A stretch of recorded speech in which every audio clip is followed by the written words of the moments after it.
চক্রান্ত বাংলাদেশ জামাত ইসলামের অগ্রযাত্রাকে রুখে দিতে পারবে না ইনশাআল্লাহ। ইতিমধ্যে 300 আসনে আমরা প্রার্থী ঘোষণা করে সারা বাংলাদেশে জামাতের পক্ষে একটি গণজোয়ার তৈরি হয়েছে। সম্মানিত প্রিয় ভাইরা, বাংলাদেশের আকাশে আমরা আবার শকুনের প্রাণ লক্ষ্য করছি। ইতিমধ্যে বিভিন্ন সম্প্রদায়কে উস্কিয়ে দিয়ে বাংলাদেশে একটি দুঃসহ অবস্থা এবং ষড়যন্ত্রের পায়তারা শুরু করেছে। বাংলাদেশ জামাত ইসলামী আজকের এই মিছিলতে, এই প্রোগ্রাম থেকে ঘোষণা করছি, কোন চক্রান্ত আর কাজে লাগবে না। কোন চক্রান্ত বাংলাদেশ জামাত ইসলামের অগ্রযাত্রাকে রুখে দিতে পারবে না ইনশাআল্লাহ। ইতিমধ্যে 300 আসনে আমরা প্রার্থী ঘোষণা করে সারা বাংলাদেশে জামাতের পক্ষে একটি গণজোয়ার তৈরি হয়েছে। এই দেশের মানুষ এখন জামাতের প্রতি আস্থা স্থাপন করেছে। আগামীতে বাংলাদেশের মানুষ বাংলাদেশ জামাত ইসলামীকে পার্লামেন্টে পাঠিয়ে মানুষের সেবক হওয়ার সুযোগ করে দেবে ইনশাআল্লাহ। সম্মানিত ভাইরা, সময়ের কারণে বক্তব্য লম্বা করা যাচ্ছে না।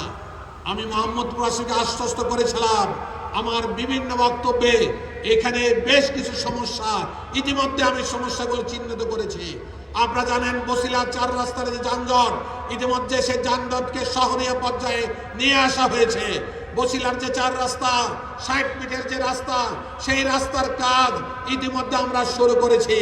আমরা প্রশাসনের সাথে যোগাযোগ করে কিশোর গ্যাং, মাদকের আস্তানা বন্ধ করার জন্য প্রশাসনিকভাবে দায়িত্ব গ্রহণ করেছে। ইতিমধ্যে আপনারা লক্ষ্য করেছেন এই মোহাম্মদপুরে অনেক সমস্যা। কয়েকদিন আগে সরকারের ঊর্ধ্বতন একজনের সাথে কথা বললাম, তিনি বললেন মোহাম্মদপুর ক্রাইম জোন এলাকা, মোহাম্মদপুর তো অপরাধ প্রবণ এলাকা। আমি ওনাকে জিজ্ঞাসা করেছিলাম এই অপরাধ প্রবণ এলাকাকে ভালো করার জন্য কি পদক্ষেপ আপনি গ্রহণ করেছেন? তিনি বললেন আমি প্রশাসনকে বলে দিয়েছি, আপনি প্রশাসনের সাথে যোগাযোগ করেন। আমরা বিশ্বাস করি প্রশাসন যদি পদক্ষেপ গ্রহণ করে, যেই সমস্যা আপনারা ভুগছেন, কিশোর গ্যাংয়ের প্রবলেম ভুগছেন, মাদকের প্রবলেম ভুগছেন, ছিনতাইকারীর প্রবলেম ভুগছেন, ইনশাআল্লাহ এই সমস্যাগুলো সমাধান করার জন্য আমরা আপ্রাণ চেষ্টা করব। মোহাম্মদপুরে খেলার মাঠ নাই।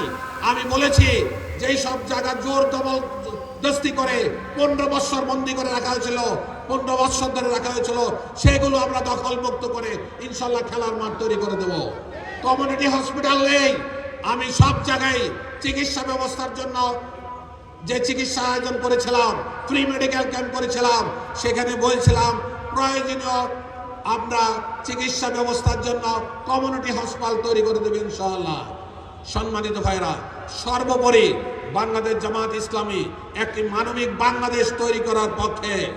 বাংলাদেশ জামাত ইসলামী একটি দুর্নীতিবিহীন দেশ তৈরি করার জন্য লড়াই করছে। আগামীতে ইনশাআল্লাহ যদি আমরা আপনাদের সেবক হতে পারি, তাহলে একটি সুন্দর বাংলাদেশ, একটি অর্থনৈতিক সমৃদ্ধ বাংলাদেশ, একটি মানবিক বাংলাদেশ ইনশাআল্লাহ আমরা তৈরি করে দিতে সক্ষম হব। সে আশাবাদ ব্যক্ত করে আগামী 26-এর